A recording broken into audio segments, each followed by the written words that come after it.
ጠመንጃውን ሸጥኩኝ። ከዛ እንደ ድንች ነበር እየተመደበ ራሱ ቦምብ የተሸጠው ማለት ነው። 470 ብር ነው ምናምን እንትን ነገር አገኘሁኝ ማለት ነው። ጥይቱም ቦምቡም ክላሹም በምንም በቃ ሰው ጠቅላላ ተደማምሮ 470 ብር ነው። ወይ ዝመቱ ነው ወይ ደግሞ እዚህ ሆናችሁ ነው ወይ የምትቀበሉት አይነት ንግግር ያደረጉ ነበር። እኔ ሰርጌ ላይ እኮ አላጣም ሰው ሀዘን ግን ተዘጋጅቼ መመጣበት አይደለም። ሀዘን ላይ ያልደረሰልህ ሰው፣ ችግር ላይ ያልደረሰልህ ሀገር፣ ችግር ላይ ያልደረሰልህ ባንክ ምን ነው የሚያደርግ? ምን ይረባል? ኢትዮጵያ ሬዲዮ ለመግባት ቅድስተ ማርያም ቤተክርስቲያን ጸሎት አድርጋል። አሁን ቀራኒዮ ላይ ነን እኛ። እስከ ቀራኒዮ እኮ ነው ችግሩ። ከትንሳኤው በኋላ እኮ ማንም ይመጣልሃል። ስለ ወንጂ ጽፈህ አታባራም። የቃላት አጠቃቀም ሁሉ ይለያልና ወንጂ በእሸቱ ውስጥ ምንድን ናት? ፌቨር ለሚያደርጓቸው ኔትወርኮች ስኳሮችን የማከፋፈል እንትን የሰጣውን እኮ ምን አዲስ አበባ ላይ እኮ ገሌ ቦታ ብሎ ማውራት ይቻላል። በስኳር የበለጸጉ ማለት ነው። ወንጂ ላይ ያየውን የፋብሪካ ጃይንት የሆነ ነገር ካየ በኋላ ነው ስኳር ኢትዮ ስኳርን ለማደራጀት ከጓደኞች ጋር የሞከርከው? ሸንኮራ አገዳ ስትበላ እኔ ከገጠር የመጣሁት ይህን ቅጠል አምኜ ይሄ ቅጠል እንጀራ ይሆነኛል ብዬ ነው የወጣሁት ትባላለህ።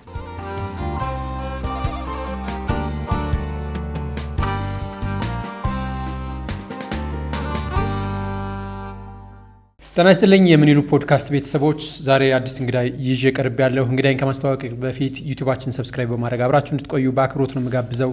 የዛሬው እንግዳይ ጋዜጠኛ ነው። የፐብሊክ ሄልዝም ላይ ይሰራል።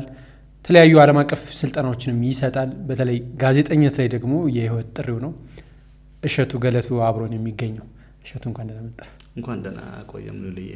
እንግዲህ ጋዜጠኛ አንቱ ማለት ይከብዳል፣ ያው እንደራስ ስለሚቆጠር ተወዳጅ እንወሰድ። እሸቱ ሲነሳ ብዙ ጊዜ እንደ ሶሻል ሚዲያም ሲነሳ ሁሉ ነገር ወንጂ ትዝ ትላለች። ስለ ወንጂ ጽፈህ አታባራም።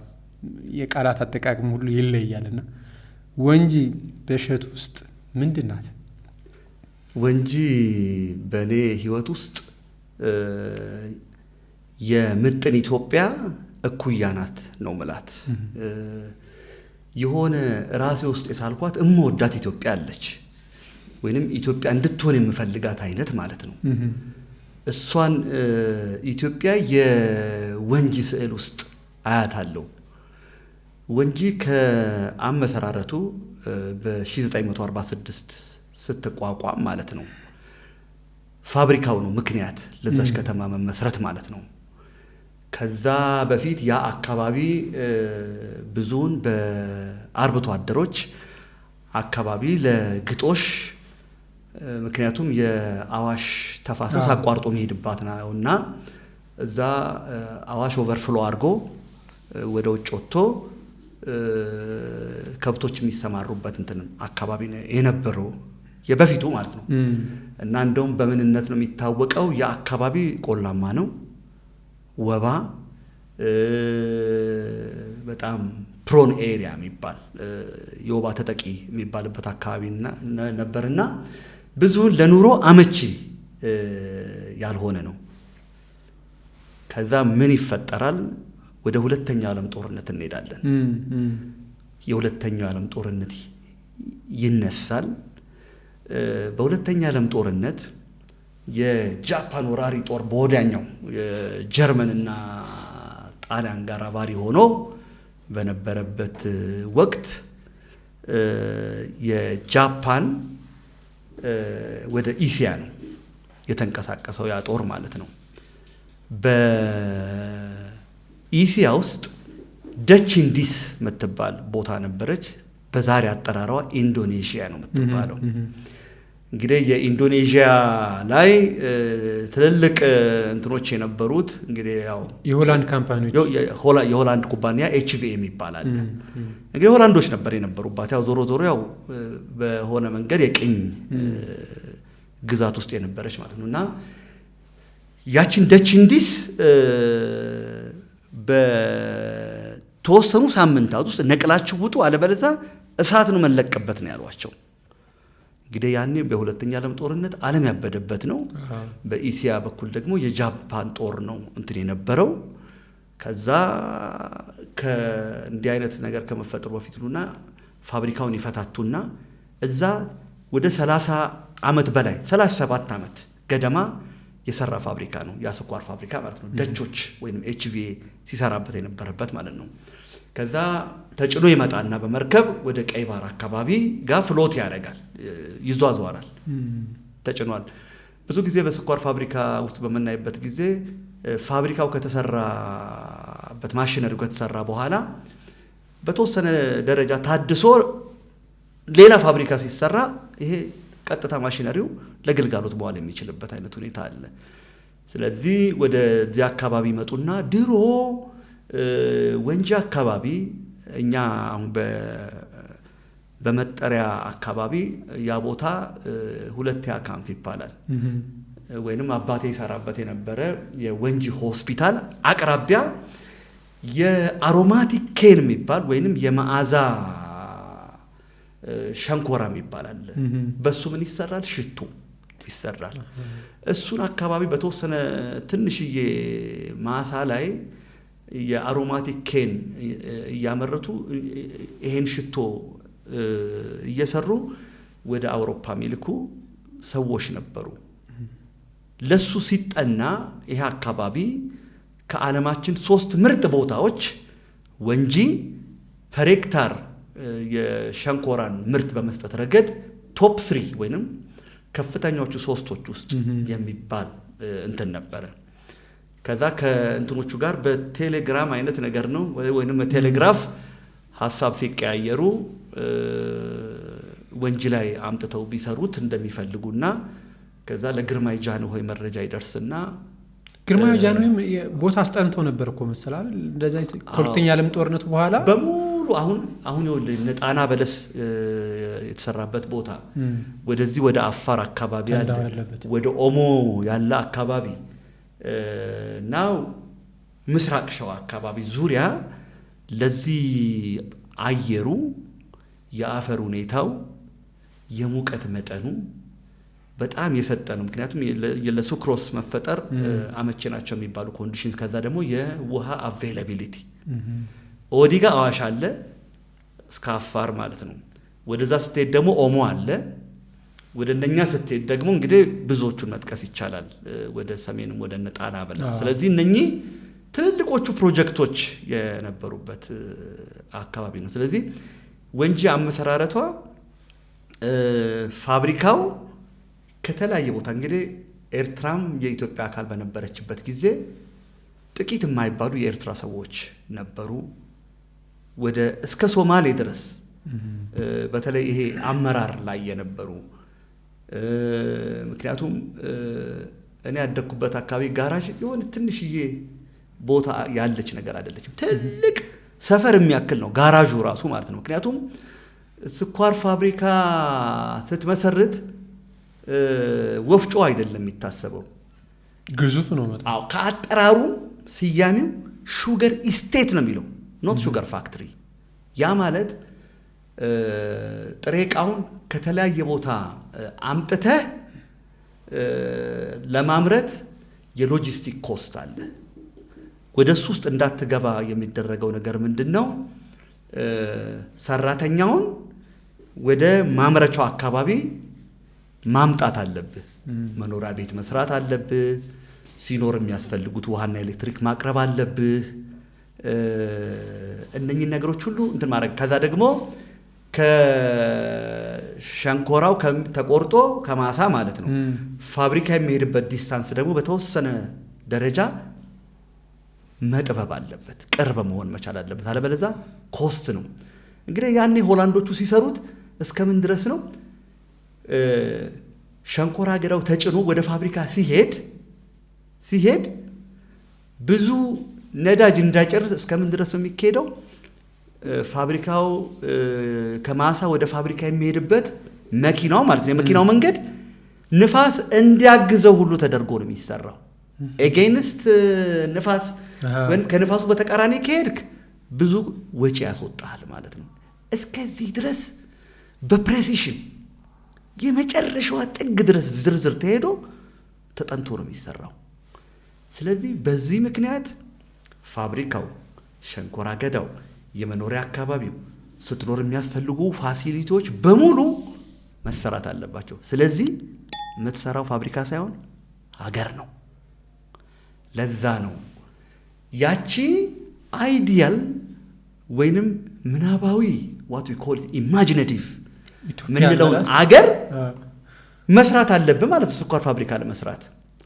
ስለዚህ በሰሜን እስከ ኤርትራ በወደዚህ እስከ ወለጋ ጫፍ ድረስ ትሄዳለህ። እንግዲህ እዚሁ ስታነሳ እነ ኦቦ ሌንጮ ለታ ወዘ ኬሚካል ኢንጂነር ወንጂ ስኳር ፋብሪካ ነበር ሲሰሩ የነበረው። እነ ኢንጂነር ሻውልን እንትን በትል እንደዚህ ወንጂ እንትን ያፈራቸው ናቸው። ነፍሳቸውን ይማራቸውና አቶ ስዩም መስፍን አድሚኒስትሬሽን ውስጥ ነበሩ እንትኖች የነበሩት። የፕሮፌሰር በየነ ጴጥሮስ ቤተሰብ ወንጂ ነው እንትን የነበሩት። ወንጂ ያልነካው ሰው ማግኘት ትቸገራለህ። ለምን? ፋብሪካው ፋብሪካ ሳይሆን እንደ ሹገር ስቴት ትልቅ ርስት ነው፣ ሀገር ነው እንትን የሚለውና በዚህ ምክንያት ከደቡብ የቀን ስራ ላይ በተለይ ሸንኮራ ቆረጣ ከሱ ጀምሮ እስከ ፕላንቴሽን እስከ እርሻው ስራ ድረስ ከዛ ነበር የሰው ኃይል እንትን ይመጣ የነበረው። በዙሪያው የኦሮሞ ኮሚኒቲ የነበረበት እንትን ቦታ ነው። እሱ ጋር በምን አይነት ሞዳሊቲ አይነት እንትን ነገር አለ መሬቱ ያላቸው በአውትግሮወር ስኬም ያ ማለት ሸንኮራ አገዳውን ያበቅሉና ለፋብሪካው የሚተክሉበትን አግባብ ወንጂ በተለየ አይነት ሁኔታ ይህን አይነት ነገር ያመቻቸ ነበረ። ምክንያቱም በየጊዜው የመሬት ይዞታን ማስፋት አለብህ። አለበለዚያ ወፍጮ አበጅተህ ያ ወፍጮ የሚወስደው ነገር ለከት የለውም። በቃ ሊሚትለስ ሊባል የሚችል ነገር ነው። በቂ ሸንኮራ አገዳ ካላመረትክለት በስተቀር በተወሰነ ደረጃ ፕሮዳክሽን ለወፍጮ ሊበቃው ካልቻለ ምርቱ ላይ ትልቅ ተጽዕኖ አለው። ስለዚህ በዚህ ረገድ ምንድነው የሚሆነው? ሳትወድ ጃንት መሆን አለብህ፣ እጅግ ግዙፍ ትሆናለህ። ለዛም ነው ግዙፍ ኢንዱስትሪ ውስጥ የሚገባው። ስለዚህ ይሄ ግዙፍ ኢንዱስትሪ ምንድነው? ትልቅ የሀገር ቤተሰብ ነው የሚፈጥረው ማለት ነው። እኛ ያደግነው እንደዛ ነው ማለት። ሰፈራችን ካምፕ ኤ፣ ካምፕ ቢ፣ ካምፕ ሲ እያለ ይጠራልና 12 ቤቶች አሉ። ሽቦ ግቢ ከምትለው በሽቦ ከታጠረው ድሮ ሆላንዶቹ ከነሱ ውጪ የአካባቢ ማንም አይገባበትም። ያው የራሱ ጥሩ ያልሆኑ አስፔክቶችም ነበሩት ደግሞ። ምክንያቱም ሆላንዶቹ ኤችቪኤሲ መጣ ኢትዮጵያ ላይ ያሳረፈው አሻራ በጣም ትልቅ ነው። በተለይ በኢትዮጵያ ውስጥ ኢንዱስትሪየስ ቢሄቪየር ኤንድ ኢንዱስትሪየስ ካልቸር የምንለውን ወይንም የኢንዱስትሪ ባህሪና የኢንዱስትሪ ባህል ተመስርቷል። እኛ ተኝተን ጠዋት 12 ሰዓት ከተገኘ ቁጣ የሚደርስበት ቁጣ ቀላል አይደለም። እዛ አባቶቹ እንቅልፍ አጥተው ፋብሪካ በሚያንቀሳቅሱበት ሰዓት ትተኛለህ፣ ተነስ ነው የምትባለው። ዛሬ ላይ ለማስታወቂያ 24/7 ይባላል። 24 ሰዓት ሰባቱን ቀናት የሳምንቱ ማለት ነው። ወንጂ ላይ በ3 ፈረቃ ነው ስራ የሚሰራው። ጠዋት የገባው 12 ሰዓት የገባው 8 ሰዓት ይወጣል። 8 ሰዓት የገባው ከምሽት 4 ሰዓት ይወጣል። ምሽት 4 ሰዓት የወጣው ማለዳ በሚቀጥለው ቀን 12 ሰዓት ይወጣል። በእነኚህ ሰዓቶች በሙሉ ሳይረን አለ። ስለዚህ እኔ እንደ ተማሪ ሳድግ እንደ ተማሪ ብቻ አይደለም ከፋብሪካው ጋር በጣም ተዛምደን ነው ያለ ነው። የፋብሪካውን ድምፅ እናውቃለን። ሲለወጥ ችግር አለው ማለት ነው።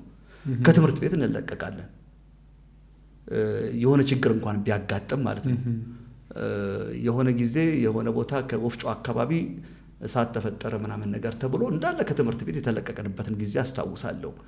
ያ ማለት እኔ አሁን አባቴና የአባቴ ጓደኞች ሲሉ ምሰማው ትወጣና ሸንኮራ ትበላለህ። ሸንኮራ አገዳ ስትበላ እኔ ከገጠር የመጣሁት ይህን ቅጠል አምኜ ይሄ ቅጠል እንጀራ ይሆነኛል ብዬ ነው የወጣሁት ትባላለህ።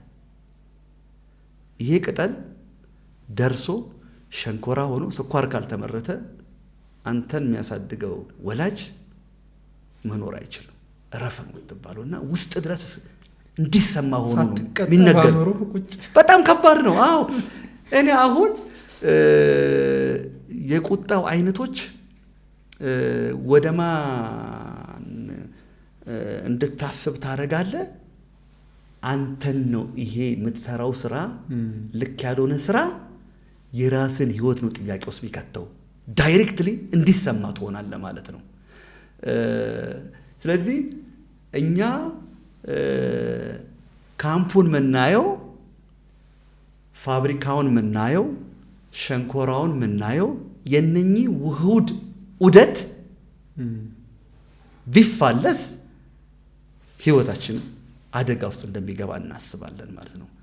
ስለዚህ እንደዚህ ኬር እንደዚህ ምንሳሳላትን ኢትዮጵያ በጋራ ምናቆማትን በምጥንነት ሆነን ልዩነቱ ውበት ሆኖ ግን በልዩነት ውስጥ ደግሞ ምን አለ?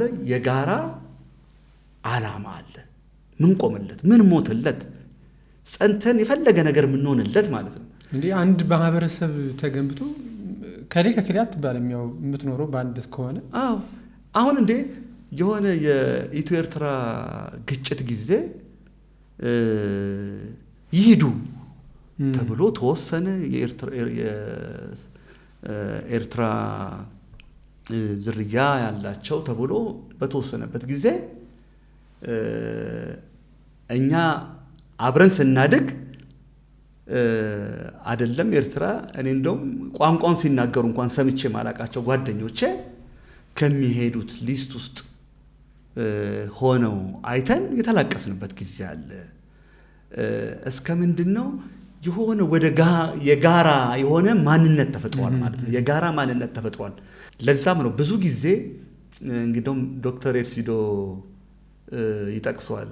የሼ ገለጻ ልዋሰና ይልና ምጥን ኢትዮጵያ ናት። ወንጅ ምትለዋል በምጥን ኢትዮጵያ ነው መገልጻትና አይ ዊሽ 24/7 ስራ የሚሰራበት ከተለያየ አቅጣጫ መተን እንደ አንድ ትልቅ ቤተሰብ አብረን የምንኖርባት ስለ እድገትና ልማት ሞር ፎከስ የሆነባት በህብራዊነት አብረን በጋራ በማህበራዊ ሙቀት ተደጋግፈን ተሳስበን የምንኖርባት አይነቷን ኢትዮጵያ ስለምታመለክትልኝ ለኔ ወንጂ ከአንድ አካባቢነት ያለፈ ነው። ጃንሆይ ግርማይ ጃንሆይ ያሉትን አስታውሳለሁ። ወንጂ ስኳር ፋብሪካ ሲመረቅ ንግግሩን ማለት ነው። በአጋጣሚ እኔ ከትምህርት ጨርሰን ወደ ገጠር መሰረተ ትምህርት ይወጣ ነበር። እኔ ያኔ ወንጂ ስኳር ፋብሪካ ነው የተመደብኩትና አይፒአር ኢንተርናል ፐብሊክ ሪሌሽን ውስጥ ነበረ። እዛ ውስጥ መረጃዎችን ሳይ የሚገርም ነው። እያንዳንዷ ስኳር በማምረት ሂደት ውስጥ የተቋሙ ተግባራት 1-2 ተብለው ወደ 1700 ምናምን አክቲቪቲዎች ተቀምጠዋል። እያንዳንዳቸው ተግባራት በምን ያህል ደቂቃና ሰዓት መሰራት እንዳለባቸው ተቀምጧል። እያንዳንዳቸው ተግባራት ደግሞ በተዛማች ምን ያህል ክፍያ እንደሚያስከፍል ተቀምጦለታል። በደንብ የተበጀለት ሲስተም መዋቅር ነው። ያኔ ስታምፕ አድርጎ ለአቴንዳንስ መግባት ምናምን ያኔ እንግዲህ ከ60 ዓመት በፊት የነበረ ነው ወንጂ። አሁን በቅርብ እዚህ እንደውም ምንድነው የሲቪል ሰርቫንት እንትን እያደረጉ አሻራ አይነት ነገር እንትን እያደረጉ እንዲገቡ ሲደረግ እኛ ወንጂ አካባቢ ከ60 ዓመት በፊት የነበረ እንትን ነገር ነው። ለዛ ይሆን እንደው ወንጂ ላይ ያየውን የፋብሪካ ጃይንት የሆነ ነገር ካየ በኋላ ነው ስኳር ኢትዮ ስኳርን ለማደራጀት ከጓደኞች ጋር የሞከርከው? እንግዲህ የስኳር ሁኔታን በተመለከተ ማለት ነው አጠቃላይ ስኳርን እንደ ኢንዱስትሪ ኢትዮጵያ ውስጥ በጣም የተሳሳተ ግምት አለ። ልክ ማለት ስኳር ሲነሳ አብሮ የሆነ ሙስናን ዝርፊያን ብቻ አድርጎ የሚታሰብበት ሴክተር አድርጎ የማሰብ የተሳሳተ ግንዛቤ አለ። አክቹዋሊ ምን ይባላል እንደውም የፖለቲካል ፕሮዳክት ይሉታል። ዓለም ላይ ኦልሬዲ እንደዛም ይባላል። አክቹዋሊ ግሎባሊም ነው የፖለቲካል ፕሮዳክት ነው። እንግዲህ ፖለቲካል ፕሮዳክት እኮ መልህ በቃ ይሄ ነው አገር ነው። አገር ያለ ፖለቲክስ ይመራል እንዴ? ያ ማለት የምታንቀሳቅሰው የሰው ኃይል፣ የምትፈጥረው ኢኮኖሚ፣ በዙሪያ የሚበጀው ማህበራዊ ግንኙነት ኢትስ ፖለቲክስ በቃ ግዙፍ ነው። ስለዚህ ይሄንኑ በስኳር ዙሪያ ያለውን ኃይል ብታንቀሳቀስ እኮ የፖለቲካል ተጽዕኖ መፍጠር የሚችል ነው። ህንድ ውስጥ እኮ ከኢትዮጵያ በተለየ አይነት ሁኔታ ነው ያለው። ምክንያቱም የስኳር ፋብሪካውን እንትን ያዘጋጃል። በተለያየ አይነት መጠን ነው በቀን ይሄን ያህል ኩንታል እያለ የማምረት እንትናቸውን በየችሎታቸው ያቋቁማሉ። ልክ እዚህ እህል ወፍጮ ቤት እንደምታቋቁመው ከዛን እህሉን ሰው ይዞ ይሄዳል ማለት ነው አይደል? እዚህ በእህል ወፍጮ ስታይ ህንድ ውስጥም እንደዚሁ ነው።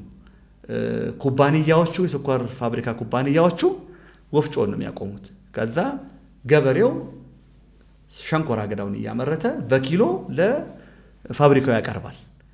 ኢትዮጵያ ውስጥ በተለየ አይነት ሁኔታ አንደኛ የእርሻ ስራውንም የፋብሪካ ስራውንም ከዛ ደግሞ የነዋሪው የሚያስፈልጉ ፋሲሊቲዎችንም ያሟላ ሶስቱንም ፒላር የምንላቸው ወይ ምሰሶዎችን በሙሉ አቀናይቶ የሚመራ አስተዳደር ነው። የኢትዮጵያ ልዩ ነው በነገራችን ላይ የስኳር እንትኑ በመታይበት ጊዜ ማለት ነው። እነኚህን ስናይ የኢንዲያው የተለየ ነው። አሁን የገበሬዎቹ ለፋብሪካው የሚያቀርቡበት የሸንኮራ አገዳውን ዋጋ አንዱ ትልቁ በፖለቲካል ካምፔይን ውስጥ በፖለቲካ ቅስቀሳ ውስጥ በምርጫ ወቅት የሚነሳ ጉዳይ ነው። በጣም በተገቢ አይነት ሁኔታ ሸንኮራ አምራቾቹ ለፋብሪካ የሚያቀርቡበት እንትን መሻሻል አለበት ብሎ እንደ አንድ የስትራቴጂና የፖሊሲ አቅጣጫ የምርጫ አጀንዳ የሚሆንበትን አይነት ነገር ሁሉ ታያለ፣ እሱን ታያለ። ስለዚህ የፖለቲክሱን እንትን ነገር እናያለን እዚህ ጋር ማለት ነው። ወደ ስፔሲፊክ ጥያቄው ጋር ስመጣ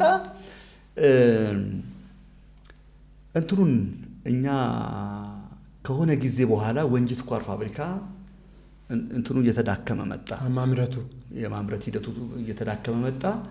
ከዛ በኋላ ያው ዞሮ እኛ ብዙ ጥናቶችና ምርምሮችን እናይ ነበር በአጋጣሚ። አክቹአሊ አሁን ከስኳር ጋር ልክ መገናኛ ብዙሃን ላይ እንዳለውት ያህል ኢኳሊ ደግሞ ስለሚከፈለኝ ምናምን ነገር ብቻም ሳይሆን ኖርማሊ የራሴ ፍላጎቶች ምናቸው በተለይ አንድ አራት አንኳር ጉዳዮች አሉ። አንደኛው መገናኛ ብዙሃን እንደ ባለሙያነቴም ስሰራ የሚቆየውበት ነው። ሁለተኛ ከእድገቴም ጋር ተያይዞ ጌም ቼንጀር ነው ብዬ ጨዋታ ዙርን ለቀያሪ ነው ብዬ ማምነው ስኳር ነው። አይ ቲንክ ኢትዮጵያም ፕሪፈረንሻል የኢኮኖሚ መጠቀሚያው ነው ተብሎ ይታሰባል፣ አያያዙ ካልተበላሸ በስተቀር ማለት ነው። ሌላው ልክ ሶስተኛው እንደዚህ እንትን ምለው የፐብሊክ ሄልዝ የጤና ጉዳይ በጣም ለኔ ለልቤ ቅርብ ነው። ሶስተኛው በጣም በተቻለ መጠን እኔ ፓሲፋይድ የሆነች ሰላማዊት አገር ፈልጋለሁ እና ከዚህ ጋር በተያያዘ የግጭት አፈታት፣ ስለ ሰላም እነኛ አራቱ ፖይንቶች የህይወቴ ምህዋር የሚሽከረከርበት ነው ብዬ ነው እማምነው እና ከዛ አንፃር የወንጂን ህይወት በምናይበት ጊዜ በጣም እየተበላሸ መጣ። በመሃል ላይ ሲስተሙን ተበጅቶ የነበረውን ሲስተም የሚረብሽ ነገር ተፈጠረ። ሰዎች በጣም ስራ የሚችሉ ሙያተኞች የተባረሩበት ጊዜ ተፈጠረ። ምክንያቱ ምን ነበር ግን? ያው እንግዲህ የመጨረሻ ላይ ነገር እየተበላሸ የመጣው ስኳር ኢንዱስትሪ በጣም እንትን ነው፣ ተጽዕኖ ፈጣሪ ነው። ከዛ ምን ማድረግ ተጀመረ? ኮረፕት የሆነ የፖለቲካል ግሩፕ ተፈጠረ። ያ ኮረፕት የፖለቲካል ግሩፕ እንትኑን ማኒፑሌት ማድረግ ጀመረ። ፋብሪካው ጋር የተያያዙ የራስን ሰው በቦታዎቹ የመሰየም ከዛ ከጥቅማ ጥቅም ጋር በተያያዘ ፌቨር ለሚያደርጓቸው ኔትወርኮች ስኳሮችን የማከፋፈል እንትን የሰጣውን እኮ ምን አዲስ አበባ ላይ እኮ ገሌ ቦታ ብሎ ማውራት ይቻላል። በስኳር የበለጸጉ ማለት ነው። ማለት ጌም ቼንጀር ነው ማለት እዛ ጋ ላቡን አንጠፍጥፎ አፈር ድሜ በልቶ ያመረተው ወዛደር አንድ ነገር በማያገኝበት ሁኔታ ፖለቲካል ሲስተም ውስጥ ያለው ይሄ ሲስተም አደልትሬሽን ፈጠረ። ሲስተሙን ዘማዊ ያደረገው። ከዛ ፌቨሪቲዝም በማንነት ከሚዛመደው ግሩፕ ጋር እንትን እየተያዘ በጥቅም እሱ ገቨርን እያደረገው መጣና ነገሮች ተበላሹ ማለት ነው። ከዛ በኋላ ሙያተኞች ለቀቁ። ከዛ በኋላ እንደውም የነ ሜቴክ መጣና ጭራሽ አይን ያወጣ ዘረፋ ውስጥ ተገባ ማለት ነው። እና ጭራሽ የማይሰራ ትልልቅ ማሽነሪ ይገዛል። ያሁን ወንጂ ብትሄድ፣ መታራ ብትሄድ፣ ፊንጫ ብትሄድ በተለይ እነኚህ ኋላ ላይ የመጡት እነኚህ ወደ ተንዳሆና ኦሞዎቹ ጋማ በጣም ነው የምታየው።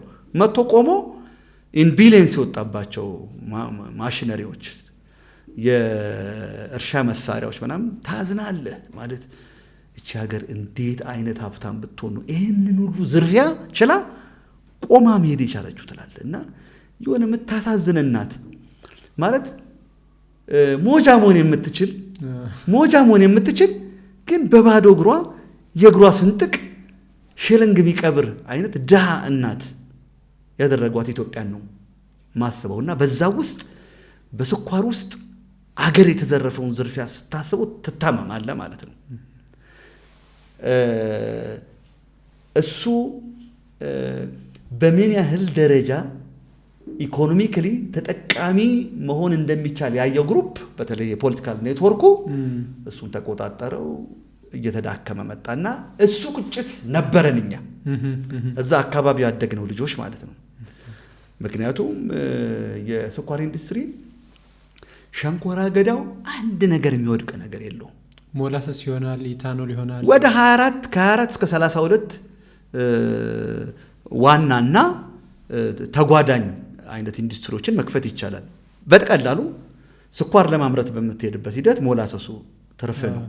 ያ ሞላሰስ ለአልኮል ለመጠጥ አልኮል ይውላል፣ ለሕክምና አልኮል ይውላል። ከዛ ከሱ እቺ የጽዳት መጠበቂያ ሳኒታይዘር እንትን ይመረታል። ከዛ ከረሜላ ታመርታለህ። በቃ ይሄ ኮንፌክሽነሪ የምትላቸውን ከጣፋጭ ጋር የተያዙ ነገሮችን ብዙ ነገሮች ማስራት ትችላለህ። ትንሽ ግብአት ነው እኮ ስኳሩ ነው ሜጀር። ብስኩት ፋብሪካ መክፈት ትችላለህ እሱ ላይ ምናምን እንደዚህ። ከዛ በኋላ ደግሞ ከዚሁ ጋር ተዛምዶ ስፔሻል ሹገር የሚፈልጉ እንትኖች አሉ ከፍሩት ጋር እንትን እየተያዙ ልክ አሁን እንደ ማርማላት እንደዚህ አይነት ነገሮችን ማምረት ትችላለህ። ከዛ የሸንኮራው የውጭው ቅርፊት ማለት ነው ሃርደስት ጠንካራ የምትለው ከሱ ምን ይመረታል?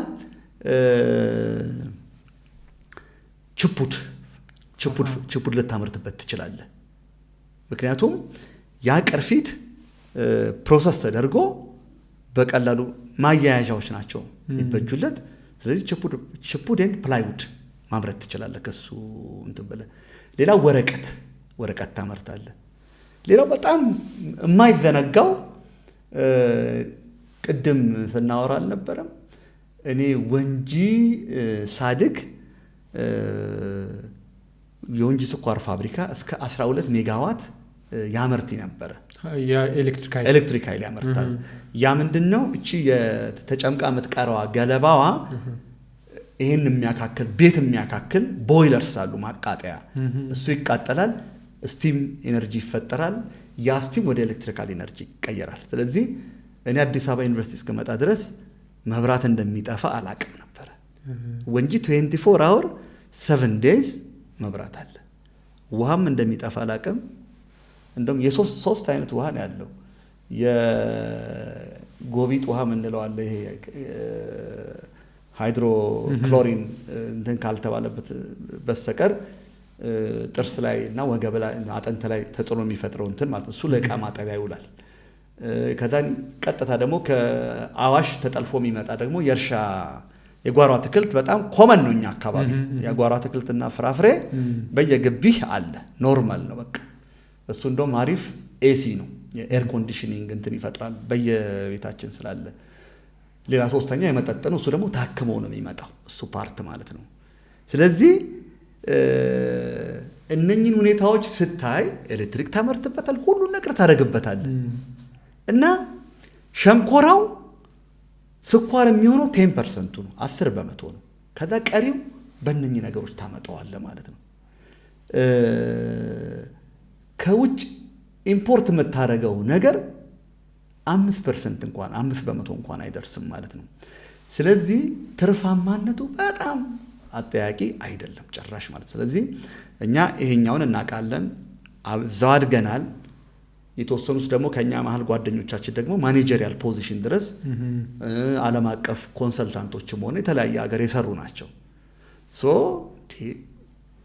በየአመቱ ጉስቁልና በጣም በጉስቁልና ውስጥ ገብተው የኛው ቤተሰቦችን በየተወሰነ ጊዜ እርዳታ ድጋፍ እያሰባሰብን አመት በዓል አቅራቢያ የሆነ ድጋፍ የሚደረግ ነገር ነበረ። ውጭም እዚህ አገር ውስጥ ያሉ ሰዎች ልጆች ትውልደ ወንጂ ብቻ አይደለም ወንጂን ፋብሪካውን ነክቶ የወጣ ደጌት ይላውት እንትን አካባቢው ጋር እንደውም ሊንክ ያደርጋል። የሆነ በቃ እንትን እኮ አለ ነው የሚባለው። ምንድነው የሆነማ አዚም አለው አጣብቆ የሚያስቀር ይባላል። ለየእርሻ ፎርማን ሆነው ይመጣሉ፣ እዛው አካባቢ እናመዳሉ ወይ አግብተው ይሄዳሉ። ብቻ ውጭ ወጣው በጣም እንዴ ላጤ ነው የሰው ሀገር ነው የሚባለው። የሰው ሀገር ሰው የሆነ ነገር ላጤ ሆነ አንዳቸው ምግብ ያመጡልሃል፣ ቁርስ አንዳቸው እንትን ይሉልሃል እና ፕሮቴክቲቭ ነው በጣም። ይሄ ህብራዊነቱ በጣም ጠንካራ ነው። እሱ ፓርት ስለሆነ በቃ ይሄን እኛ ሪቫይቫል እናድርገው። በቃ ያን አይነት ቆንጆ ስፒሪት መንፈስ እንዲያንሰራራ እናድርግ። ስለዚህ ይሄ በድጋፍ በሶሻል ወይንም በማህበራዊ ድጋፍ መቀጠል አንችልም። ይሄን ማህበራዊ ድጋፍ ምን ማድረግ አለብን? በኢኮኖሚ ደግፈን አካባቢውን የሚካስበትን መንገድ ብናበጅ ይሻላል እንጂ በእርዳታና በድጋፍ ምን ያህል ጊዜ እንዘልቃለን በሚል ይሄን በማህበራዊ ድጋፍ የተሰባሰብነው የጓደኛሞች ያብሮ አደጎች መንገድ ወደ ቢዝነስ ሞዴል አመጣ ነው። ስኳር ኢትዮ ስኳርን ስናቋቁም አግባቡ ይሄ ነው እና እንደውም መንግስት ሊሸጥ አስቦ ስለነበረ ከሚሸጡት ፋብሪካዎች ለመግዛት እያለን ነው። አዎ እንደዛ ነበር ማስታወቂያውም እንጂ አስታውሳለሁ። ማለት እኛ ምንድነው ያን መልካም ውርስ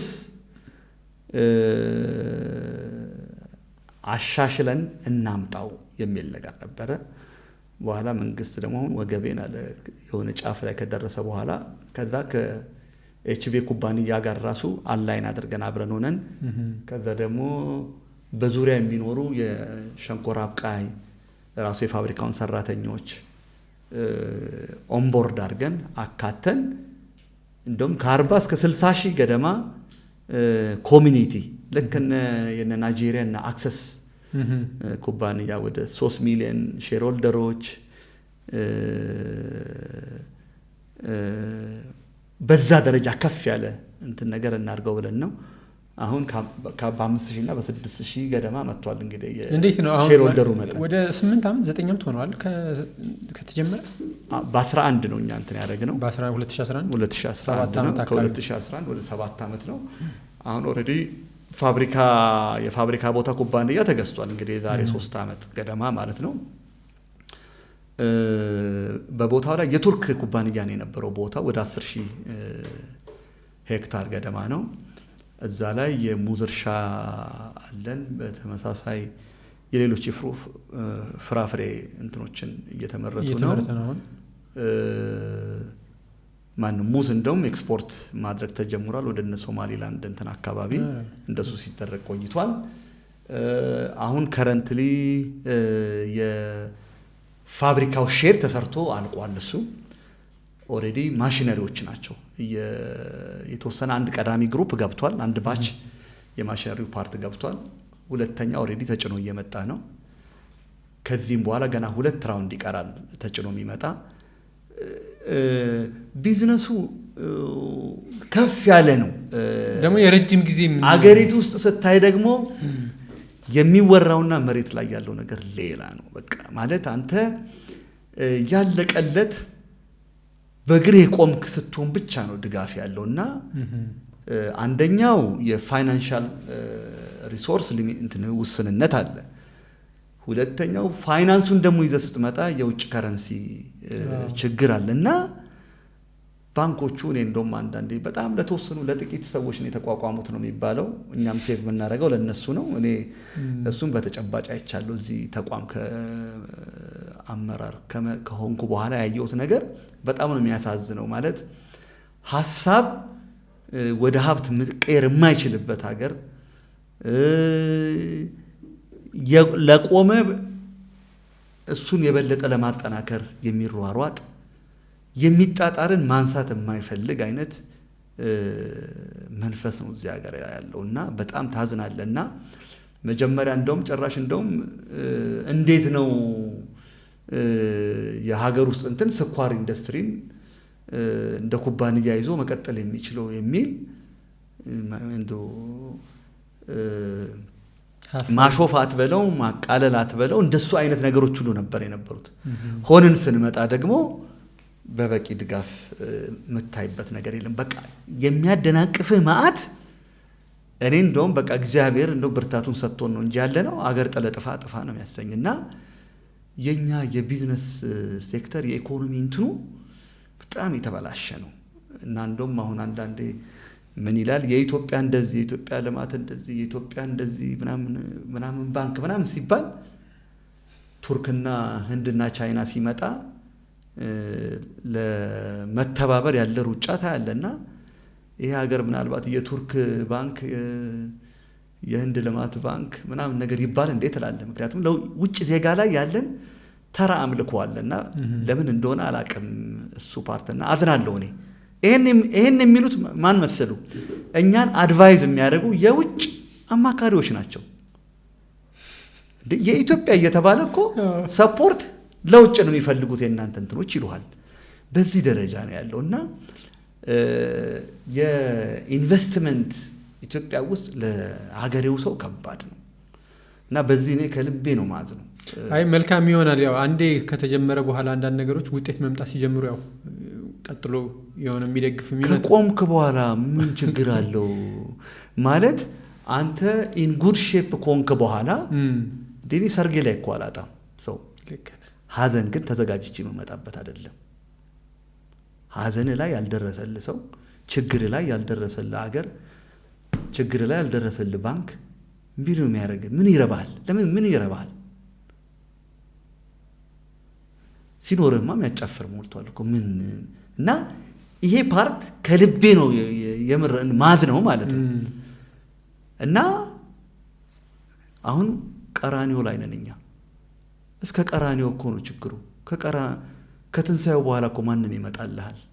አሁን እኛ እስከ ቀራኒዮ በዚህ የልማትና ኢንቨስትመንት ረገድ በምናደርገው የቀራኒዮ ጉዞ ላይ አግዙን ነው። ከትንሳኤው በኋላማ ማን ታጣለህ? እና በጣም ነው አሁን እኔ ልቤ ተነክቶ ነው የምለው። ስራ ስንሰራ የሚገጥሙን ጉዳዮች ሪቴት ያደረጉን የለ በጣም እንደዛ ነው። ቅድም ስትገልጽልኝ አዲስ አበባ ዩኒቨርሲቲ ስገባ ነው መብራት እንደሚጠፋ ስትለኝ ነበረ። አዲስ አበባ ዩኒቨርሲቲ ቋንቋና ስነ ጽሁፍ የውጭ ቋንቋዎችና ስነ ጽሁፍ ስትማር የነበረው 3ኛ ዓመት ላይ ሆነህ ግን አዲስ ክስተት በህይወት ላይም ሌላ ተርኒንግ ፖይንት ይመስለኛል። መንግስቱ ኃይለማርያም መጣው ወይ ዝመቱ ነው ወይ ደግሞ እዚህ ሆናችሁ ነው ወይ የምትቀበሉት አይነት ንግግር ያደረጉ ነበርና ያን ንግግር ታስታውሰዋለህ? እናንተም ወደ ስልጠና የገባችሁበት ጊዜ ስለነበር የብላቴን አዎ። እንግዲህ አሁን አንዳንዴ ከስርዓት ጋር ተያይዞ ስታይ ይፈርሳሉ ብለህ ማትገመታቸው፣ ይናዳሉ ብለህ ማትገመታቸው ግንቦች በተቃራኒ ሆነው ታያለህ። ያኔ የነበረው ነገር እኛ ኮሌጅ ተማሪ ነን። ከዛ በፊት የተለያዩ ሁኔታዎች ሁሉ ተፈጥረዋል። ከዚህ ወደ ብላቴ ከመሄዳችን በፊት ማለት ነው። 4ቱንም አመት በተቃውሞ ሰልፍ ነው ያሳለፍነው እኛ ዩኒቨርሲቲ እና ከመነሻው የህዝብ ጥያቄ ተይዞ ይነሳል። የህዝብ ጥያቄ ተይዞ ይነሳና አስተናቪቴ ቫይኑ ምናምን ሩሲያ ኤምባሲ ሄደን ማለት ነው። ከዛን እንግሊዝ ኤምባሲ እንሄዳለን፣ አሜሪካን ኤምባሲ ይኬዳል። ልክ የሆነ ኤምባሲዎች አካባቢ ምናምን የሆነ ቦታ ሲደረስ እንትኑ ይቀየራል ሁሉ ማለት ነው። አዎ እና ማኒፑሌሽን ነበረ በየአመቱ ማለት ነው። እኔ አስታውሳለሁ አንደኛው አመት ላይ ወደ ጠቅላይ ሚኒስትር ቢሮ ሁሉ ተሄደና ጓድ ፍስሐ ደስታ ነበሩ የተቀበሉና ከዛ እንዘምታለን የሚል ነገር መጣ። መጀመሪያ ምን ነበር? መጀመሪያ ስንነሳ በቃ አገሪቱ ከጦርነት መውጣት አልቻለችም፣ ኑሮ እንትን አለ ምናምን ተብሎ በቃ ተቃውሞ ነበረ እና መንግስቱ ሊውደም ተብሏል ያን ቀን ማለት ነው። ማስታውሰው ማለት ነው ጓድ መንግስቱ ይውደሙ ምናምን ነገር ሁሉ ተብሎ እንትን ተብሏል። ልክ እዛ ጋር ሲደረስ ጓድ ፍስሐ ደስታ ቢሮ ሲደረስ ካልዘመትን አይ እናንተ ብዕር ይዛችሁ አያዋጣም ባይሆን የሰራዊቱ ያለበትን ሁኔታ ምናምን ብለው እሳቸው አንዳንድ ነገር ተናገሩ፣ አግባቡንና በዛ ተመለሰን ማለት ነው። ከንቱኑ በፊት እነኚህ ነገሮች ሁሉ አሉና በመሃል ማኒፑሌሽን አለ፣ ጥምዘዛ አለ እና የብላቴኑም ጊዜ በተወሰነ ደረጃ ማኒፑሌሽን ነበር የነበረው እንጂ የተማሪው ፍላጎት ብቻ ነው ብዬ አላምንም። ምክንያቱም ያስጠራችኋቸው ግን ኦልሬዲ ተቃውሟቸውን ለመንገር ነበራል ጓድ መንግስቱ የተጠሩት። እዛ ጋር ሲመጡ እኮ የሀገሪቱ አይነት ሁኔታ አሁን እየሄደ ባለበት ሁኔታ ጦርነት የማያባራ ነው፣ ማብቂያ የለውም፣ ሰው ሰቆቃው በዛ፣ በተለይ አፈሳው ዘመቻ ያፈሳው ምናምን እንትን ብሏል። እኔም አንደኛ ዓመት ተማሪ ላይ ሆኜ አያቴን ላይ ቀበና አካባቢ ሄጄ እኮ እንደው በተአምር ነው ሰፈር ገብቼ ያመለጥኩትና በኋላ እንደውም አምቡላንስ ሰፈር ውስጥ ገብቶ ለካ ሳመልጥ አይቶኛል። እሱ በመገንጠያ መንገድ ገብቶ ይሄ ልጅ ከወጣ ላግዘው ብዬ ነው የቆምኩት አለኝ። አምቡላንስ ነው ገባው። ከዛ የሆኑ ሚሊሻዎች አሉ ዙሪያውን ዞሩ አጡኝ። እኔ ኦሬዲ ታኛው ገባሁና አምቡላንስ ውስጥ ገባው። እንደሱ ነውና የአፈሳው ምሬት ምናምን እንትንም ነገር ነበር። ሲጠራ የተጠራው ፋይናል ከነዝመት ጋር የተያዘም አልነበረም። በመጨረሻ ላይ ግን የጓድ ሊቀመንበሩ ንግግር እኔ በአጋጣሚ ከፊት ሰልፍ ላይ ከተቀመጡት ነበርና ስንገባ ራሱ የተወሰኑ ሰዎች ነበሩ። ያ ጭብጨባ እኮ ከዛም በፊት አልተጨበጨበም፣ ከዛም በኋላም አልተጨበጨበም። እና በተወሰነ ደረጃ ማኒፑሌሽን አለ። የመንግስት አካላት ተማሪው መሃል ነበሩ ምናቃቸው ምንድነው ነጭ ለባሽ ነው ምንላቸው አሉ ነገሌ ብለን ምንለያቸው ማለት ነው። ስለዚህ ያን ቀን ግን የተወሰኑ እንትንቦት ጭብጨባው እኮ ጣውላ ይዘህ ካልገባ በስተቀር እሱን አይነት ጭብጨባ ማምጣት አትችልም። ከዛ ባታመኑም እቺ ሀገር እየሄደች ያለችበት ሁኔታ እጅግ አሳሳቢና አስፈሪ አይነት ሁኔታ ውስጥ ነው ያለችው። በዚህ ሁኔታ ውስጥ ሰራዊታችን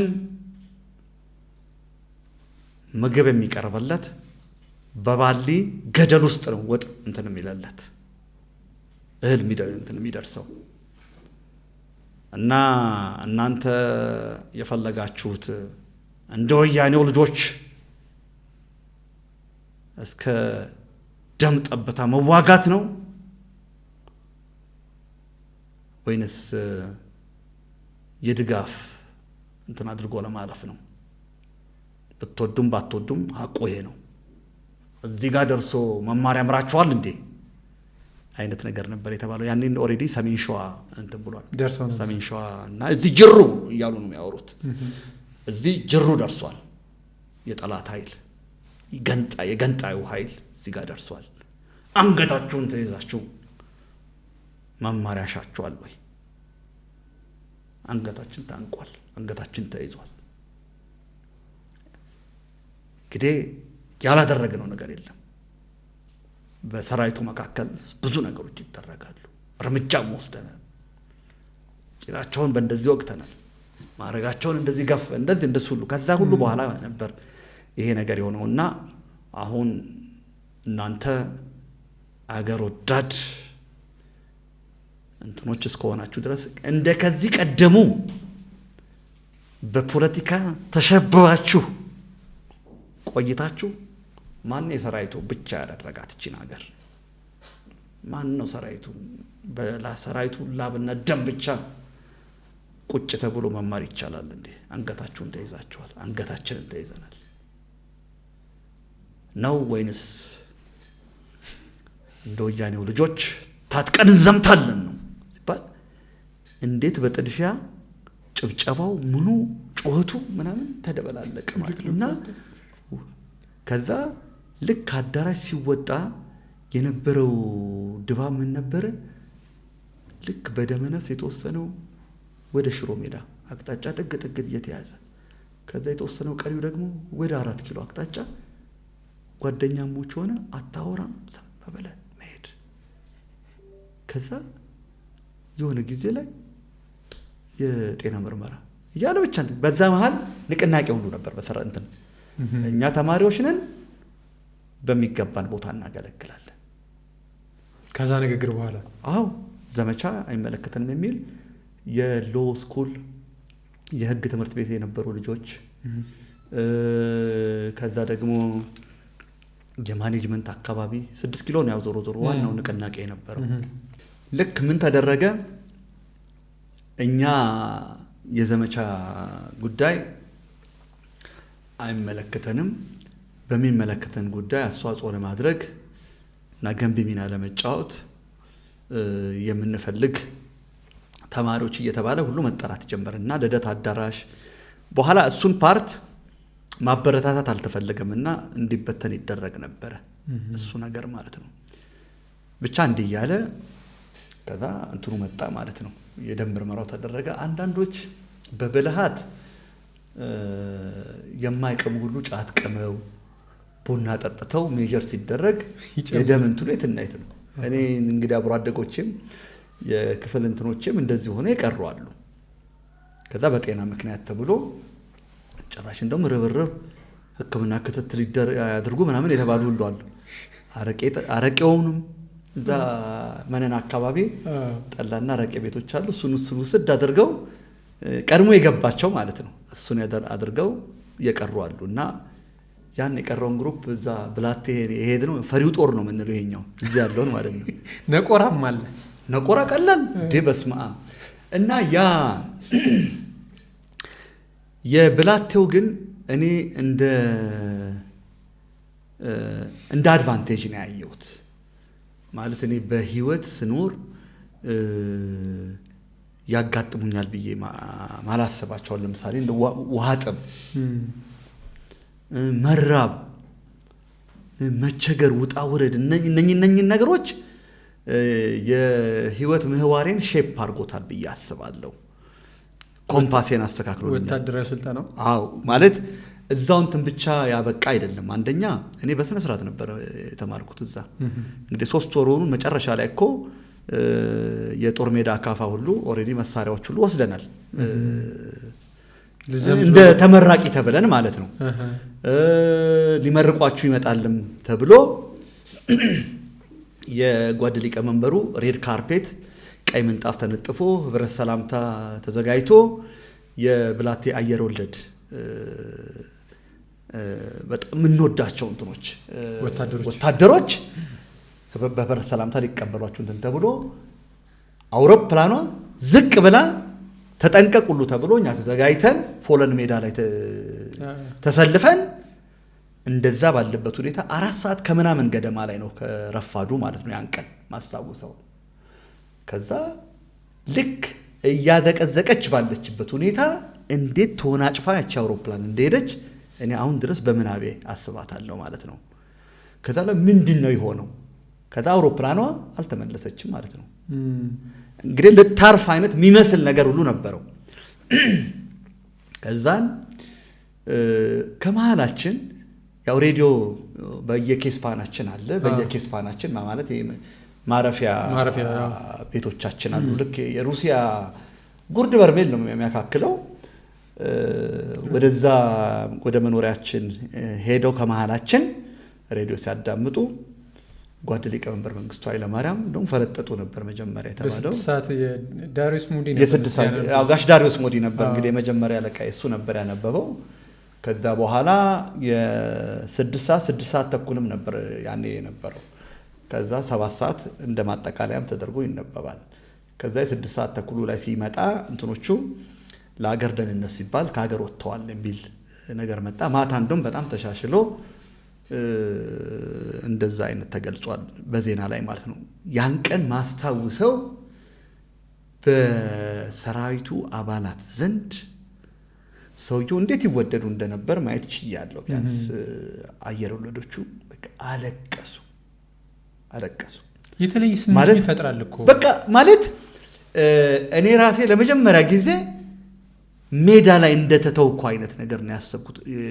ምክንያቱም ስንት ጫካ አቋርጠን ቤተ ዘመድ እያለቀሰ ነው የሸኘን ከ6 ኪሎ ማለት ነው። ያን ቀን የወጣን ቀን ማለት መጋቢት ላይ ከዛ እንዴ toward this end ለዚህ ነበር እንዴ በቃ ሜዳ ላይ አምጥቶ ሊተውን ነው እንዴ እንደዚህ ሆንኩት ነው ያልኩት። ምክንያቱም ጓድ ሊቀመንበሩ ያኔ የብላቴና አሳ እየበላችሁ ያን እንደዚህ ያረጋችሁ ምናምን የሚል ፍራፍሬውን እየበላችሁ ምናምን ነበር የገጠማችሁ። ግን ውትድርና እንኳን ፍራፍሬ አፈርድሜ በልተን ወጣን። ያኔ ደግሞ በወዳ የጉጂ ኮሚኒቲ ነበር መሳሪያ ይዞ የሚወጣ ግሩፕ ነው። ይሄኛውን መሳሪያውን ይፈልጉታል እነሱ በቀስት ሁሉ እንትን መባል ነበር። ጓደኞቻችን ይሞቱ አሉ እዛ ጋር ለሰልፍ ዲፌንስ ብለህ መልሰህ መተኮስ አለብህ። እሱ በጣም ጥያቄ ነበር። መጀመሪያ አንቶኖቭ መጣ ያን ቀን እናንተ ሊወስድ በቃ እንግዲህ በዙር ኮሎኔል አበራ የሚባሉ ነበሩ ያኔ የብርጌዱ እንትን። ከዛ ወንድማቸው ደግሞ ዶክተር ኮሎኔል ጥላሁን ኃይለ ማርያም ነበሩ። የመንግስቱ ኃይለ ማርያም ወንድም ማለት ነው። እነሱ ሁሉ ነበሩ። እንግዲህ ኮሎኔል አበራ በጣም ሊያረጋጉን እንትን ብለዋል ሞክረዋል። ከዛ ሰው ግን ተተራመሰ፣ ተደነጋገጠ። ከዛን ወዴት ነው የምትሄደው? በቃ ምንም በቃ እንትን አማራጭም የለህም። አወራው የተነካበት በቃ እንደሱ ነው የምትሆነው። የሆነው ነገር ምንድነው? አንድ አንቶኖቭ መጣ። አንቶኖቭ ላይ ሰው ተመልሶ ላይ መጣ ይችላል የሚል ነገር ነው። ምክንያቱም ከመላ ኢትዮጵያ ካሉ ዩኒቨርሲቲዎች፣ ኮሌጆች፣ የመምህራን ማሰልጠኛዎች፣ የነርሲንግ ማሰልጠኛዎች ነው የመጣው። ማንም የቀረ የለም። ከቀረበት አቅጣጫ የለም ማለት ድፍን የኢትዮጵያ የከፍተኛ ሁለተኛ ሳይሆን የኮሌጅ የከፍተኛ ትምህርት ተማሪዎች በሙሉ እንትን ናቸው። ብላቴን ነው የከተሙት ማለት ነው። የ6 ኪሎዎቹኛ 6ኛ ብርጌድ ነበር ነው። የ4 ኪሎ ዩኒቨርሲቲዎቹ ደግሞ 4ኛ ብርጌድ እያለ እንደዚህ በብርጌድ ተለያይተናል። ሴቶቹ 3ኛ ብርጌድ ነበሩ ተለይተው ማለት ነው። እና እንደዚህ ነው የነበርነው እዛ ማለት ነው። ስለዚህ ለማን ደርሶ ለማን ሊቀር ነው የሚል ብቻ በግፊያ የመጀመሪያው ዙር ሄደ። አንቶኖቭ ይዞ ሄደ ወደ አዲስ አበባ። ከዛ ሁለተኛው ሲመጣ እንደ ባስ ነው ነበር ግፊያው፣ እንደ ከተማ አውቶቡስ ግፊያ ሆነ አውሮፕላኑ ላይ። ከዛ ሁኔታውን ሲያይ እሱን ጊዜ ከማን ጋር ያያስኩት አሁን በቅርብ አንድ የአሜሪካን አውሮፕላን ከካቡል አፍጋኒስታን ሲነሳ የነበረው ፍረስትሬቲንግ ተስፋ አስቆራጭ ሲቹዌሽን እኛ ብላቴን ላይ ፌስ አድርገነዋል፣ አይተነዋል። እሱን አይነት ነገር ይድረስ አይድረስ፣ በትራንስፖርት ወደምትፈልግበት ቦታ ትሂድ አትሂድ፣ የሀገሪቱ ፊውቸር ምን ይሆን አይሆን የምታውቀው ነገር የለም። ግን ግፊያ ውስጥ ነህ፣ ምን ወደምትፈልገው ለመሄድ ግን አይቻልም። በዛ አይነት ሁኔታ ውስጥ ነው የነበረው እና ጭንቅ ሆነ።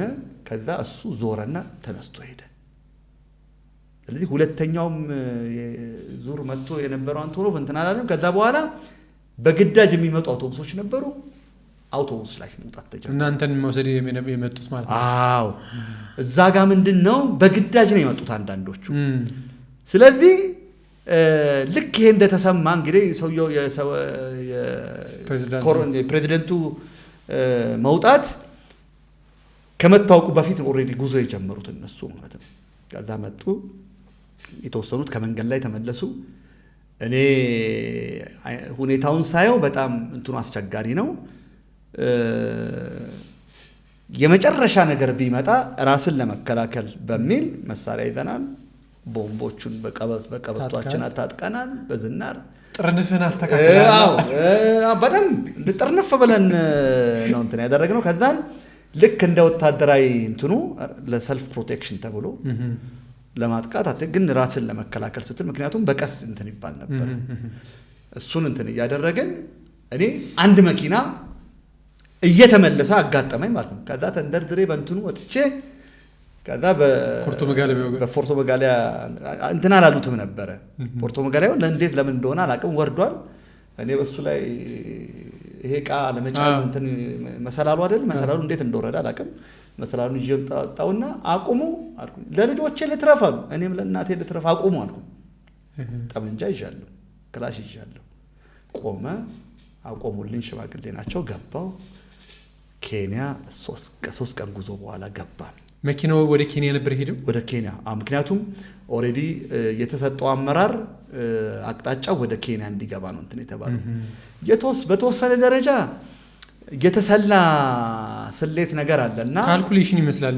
ወታደሩ ራሱን ከእንዲህ አይነት ሁኔታ ውስጥ ለማውጣት ጋሻ ይፈልግ ነበር። ጋሻ መሆን የቻለው ደግሞ የዩኒቨርሲቲው ተማሪ ነው። ስለዚህ እኛን ተይዘን በኮንቮይ ወደ ኬንያ በ3 ቀን የፈለጋችሁ እዚህ ጋር መውረድ ትችላላችሁ ተባሉ። አሁን የብዙዎቻችን ስጋት እኔ ውጭ መውጣት ፍላጎቱ ኖሮኛ አያውቅም። እናቴን በጣም በስስት ነው እንትን እማየው ማለት ነው። ስለዚህ እሷ ምርቃቴን ስታስብ እኔ የሆነ ቦታ ስደተኛ ምናምን ሆኜ ምናምን መጣብኝ ማለት ነው።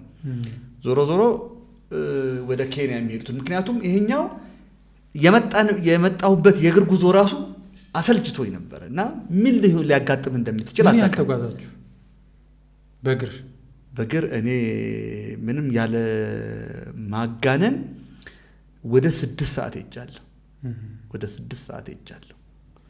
ምክንያቱም እዚህ ጋር መሳሪያዎች ይዘናል። ጥርንፎ አለ ሙሉ ተጠርንፎ የተያዘ አይ ቲንክ ከ20 ያላነሰ ኪሎ ሊሆን ይችላል አጠቃላይ ከነምናምኑ ማለት ነው። ከነጠመንጃው ከነዝናሩ ምናምኑ ማለት ነው። እሱ እንትን ስታስበው እንደዛ ነገር ነውና በጣም እንትን ነው። ግርር ያለ ፀሐይ ነው። በሆነ ሰዓት ላይ ጓደኛ ሲወርቅ ታያለ በቀስ ተመቶ ማለት ነው። እና የሞት ያጋጥማል እንትን ያለ በመሃል የሚታመሙ የኛ ጓደኞች አሉ።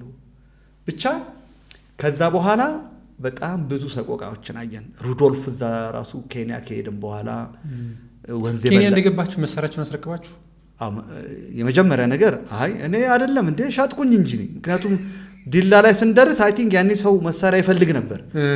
እኔ ከዚህ በኋላ ወደ ኬንያ ነው የሄድን ያለ ነው። እሺ ጠመንጃውን ሸጥኩኝ።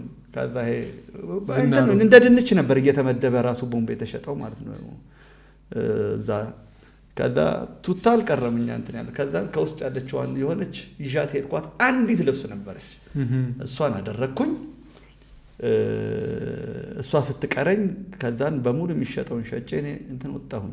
አትሊስት የተወሰነች 470 ብር ምናምን እንትን ነገር አገኘሁኝ ማለት ነው። ጥይቱም ቦምብም ክላሽም በምንም በቃ ሰው ጠቅላላ ተደማምሮ 470 ብር ነው በተገኘው ዋጋ ነው። በጠሩት ነው እንትን የምትለው ምክንያቱም ወደፊት ምን እንደሚያጋጥም ታውቃለህ። በኋላ ይዘው ሄዱት። ግን ያው ከበራፍ ላይ ድንበር ላይ መልሱ ተባሉ፣ አስቀመጡ።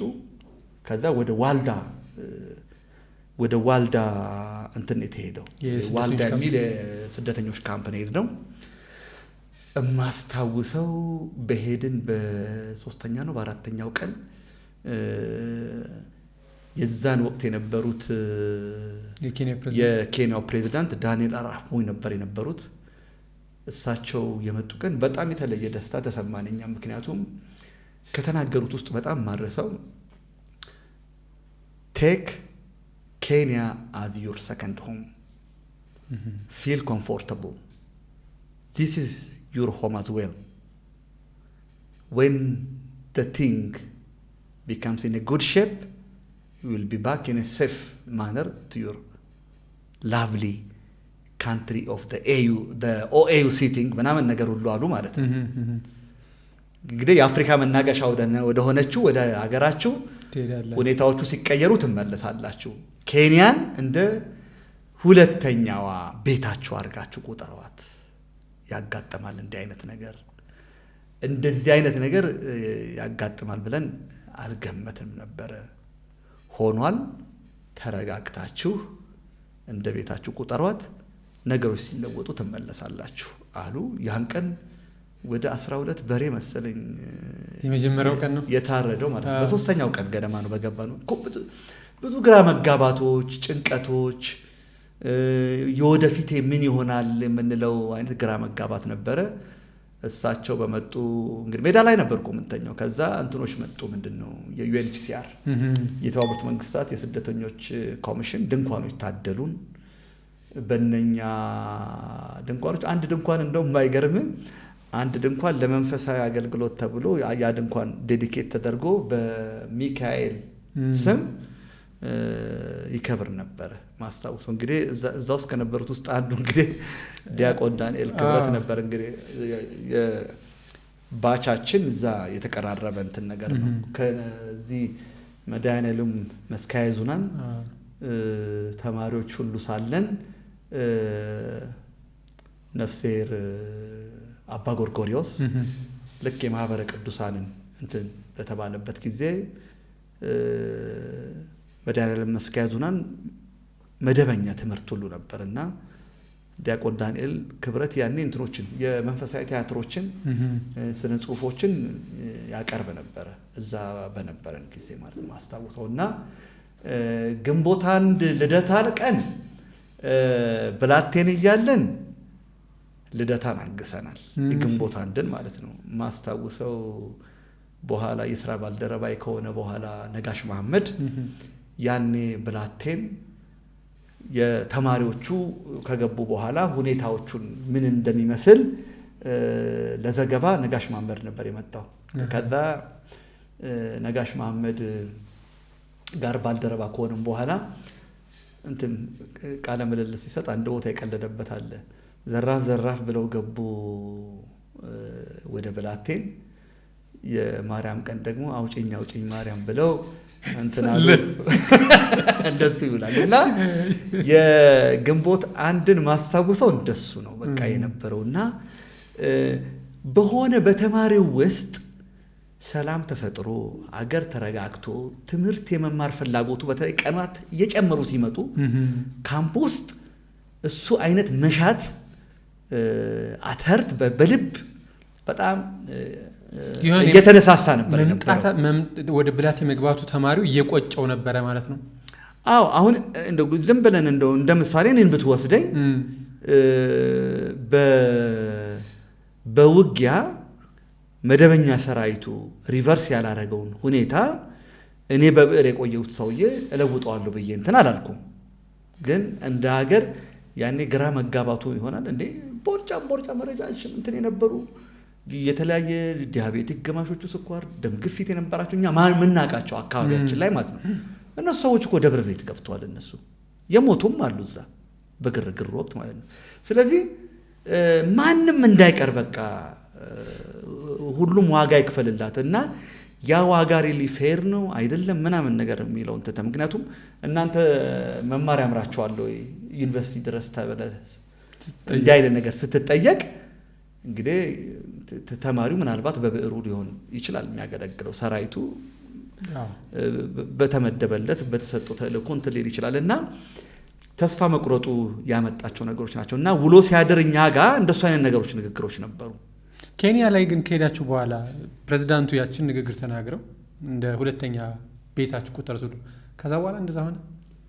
አይ እንትኑ እያሰለቸኝ መጣ እኔ ራሴ ማለት ነው። ምክንያቱም ደሴም አይነት ሩቲን ያቺ የምትጠላትን ቀን መደጋገም አይነት ነገር ሆነ። ለመታጠብ ሩዶልፍ ትሄዳል። ስንት እግር መንገድ ሄደ ማለት ነው። የንጽህናን ለመጠበቅ የሚያስችሉ ፋሲሊቲስ የሉም። ስደተኛ ካምፕ ነው። የፍየል ምናምን እንደዚህ አርብቶ አደሩ እንትን ያለበት በትልቁ በአፈር እንትን ተገንብቶ ገንዳ የሚመስል አይነት ነገር እዛ ነው እንትን ያለው። ከዛ በነዳጅ በጋዝ በሚያመላልስ መኪና ነው ውሃ የሚመጣል። ኮዳ ይዘናት ሄደ። ኮዳው አልተነካችብንም። አክቹአሊ በኮዳ ትሞላለ። እሷን ኮዳ ይዘ 2-3 ቀን ትቆያለህ እና ለመታጠብ ስትፈልግ ሩዶልፍ ትሄዳለህ። በዛ ማለት እንደውም ጓደኞቻችን ሞተዋል።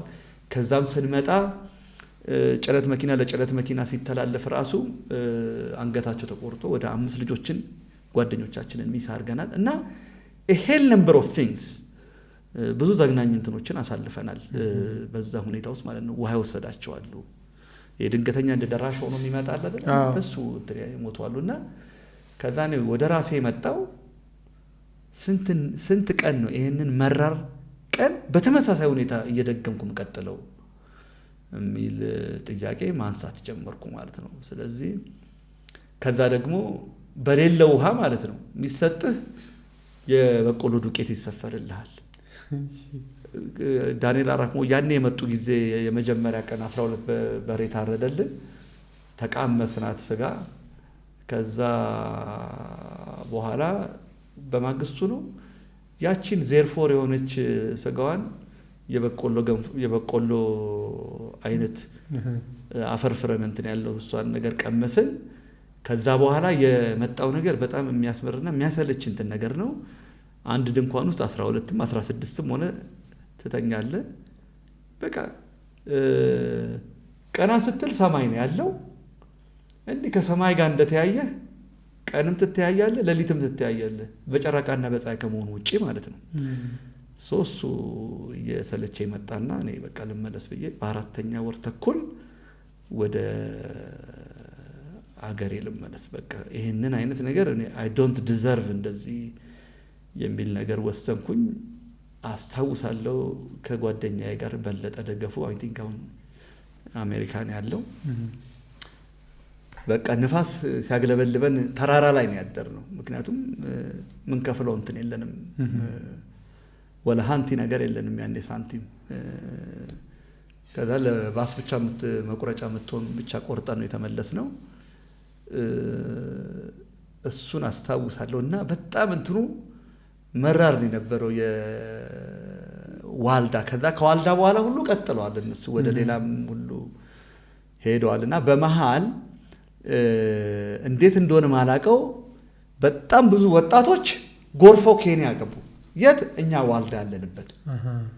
ከዛ በቃ ቤተሰብ እየተጨነቀ ነው መሆኑን የሚል አይነት ነገር ሁሉ ሰማንኛ ማለት ነው። በተለይ እኔን ያየኝ ሰው የለም። ወዴት እንዴት ተወልጄ ካደኩበት አካባቢ ያሉ ሰዎች አንድም ሰው አላየኝም። አንድም ኋላ ላይ እኔና ይሄ በለጠ ምልህ ሰው ነው አብረን የነበርነው ማለት ነው። አብሮ አደጌ እዛ ወንጂ እንትን የነበርን ማለት ነው። ከዛ አይ ቲንክ ሞተዋል የሚል ነገር ሁሉ እንትን እየተባለ ነው የሚል ነገር ሰማሁ። ምክንያቱም ብዙ ልጆች ሞተዋል፣ ጥቂት የማይባሉ ልጆች ሞተዋል በመሃል በተፈጠረው ግርግር፣ መንገድ ላይም በነበረው ምናምን በህመምም በእንትን በተለያየ ነገር ማለት ነው። ሶ ይሄ ነገር በጣም እኔ እንትን አደረገኝ፣ ስትራይክ አደረገኝ። እነኚህ የመጡት ልጆች ደግሞ ወጣቶቹ ያኔ ፍረስትሬሽን ነበር ወጣቱ ዘንድ። ስለዚህ በተገኘው መንገድ መውጣት ነው። ኦልሬዲ የተቀደደች መንገድ እቺ ወደ ኬንያ ነው። ከኬንያ ዩጋንዳ፣ ከዩጋንዳ እንደ ምናምን እያሉ ሳውዝ አፍሪካም ሌላም ሀገር የገቡ አሉ። በኋላ እኛ ጋር ከተቀላቀሉት ልጆች አሁን ያልኩን መረጃ ይዘው የመጡት የቤተሰቦቻችንን ውጭ ወጥተዋል ብዙዎቹ። እና እኔ በእንዲህ አይነት ሁኔታ ውጭ የመውጣቱን በጣም በርኒንግ ኢንተረስትን ፍላጎትም አልነበረኝም ያኔና በቃ መመለስ አለብኝ አልኩኝ። የሆነው ነገር እንደተባለውም ስመለስ አንደኛ ቶታሊ ጸጉሬ እንደዚህ ጎፍሮ ጢሜ እንደዚህ እንትን ብሎ ጸጉሬ በጣም ከፍ እንትን ብሎ አድጎ ያው ተገደለ ይሆናል አብረህ በቃ ማንም ሊያቀኝ አይችልም። በጣም የገረመኝ የጎረቤቴ ልጅ ናዝሬት ላይ ወደ ወንጂ አውቶቡስ ተራ ስንገናኝ አላወቀችኝ። ከዛ ኖዋን አጠገቤ ሽፍታ ነው መስለው ያኔ ወቅቱ ለውጥ በለው ነውጥ በለው ያ የነበረበት ነው። ስለዚህ የነበረው ሲቹዌሽን በጣም አስፈሪ ስለነበረ እኔ ነበርኩበት መጨረሻ ላይ ነው የገቡ ሰዎች አጠገብ የተቀመጡት እንጂ እንደዚህ ያስፈራለሁ ብያለሁ ለራሴ ማለት ነው። ከዛ ስሟን ጠራሁን ወደ ቤት አካባቢ እየሄድን ሲሆን ጮኸች፣ በጣም ጮኸች ልጅቷ ማለት ነው።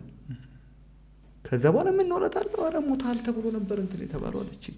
አሁንም ወላጆቼ እሱን ሞመንት ማስታወስ አይፈልጉም። በጣም ነው የሚታመሙት ማለት ነው።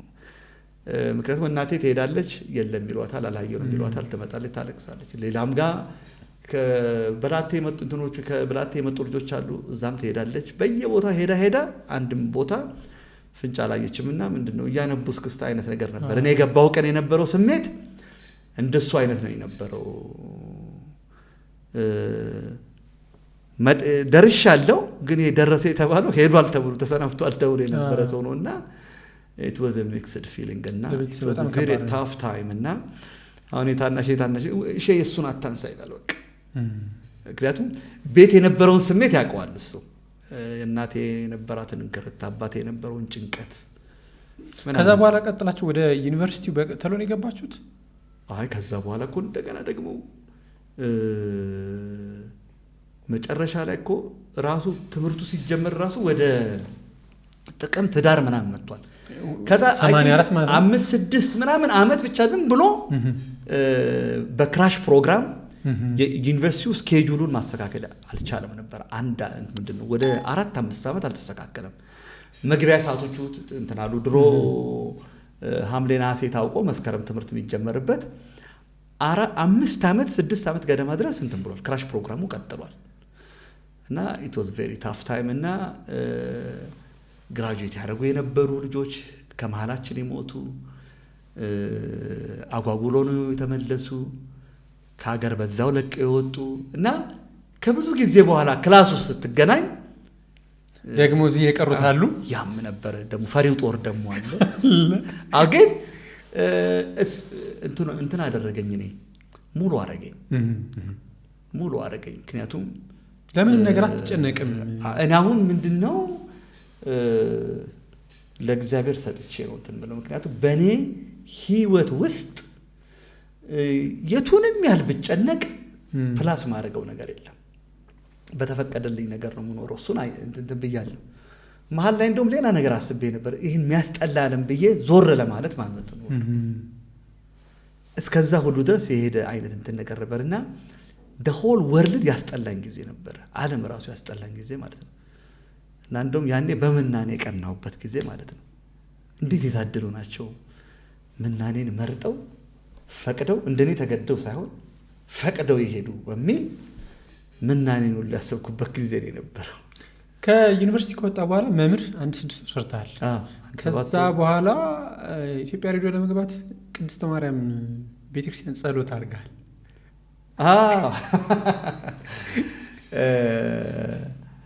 እሱ ነገር እንዴት ነው?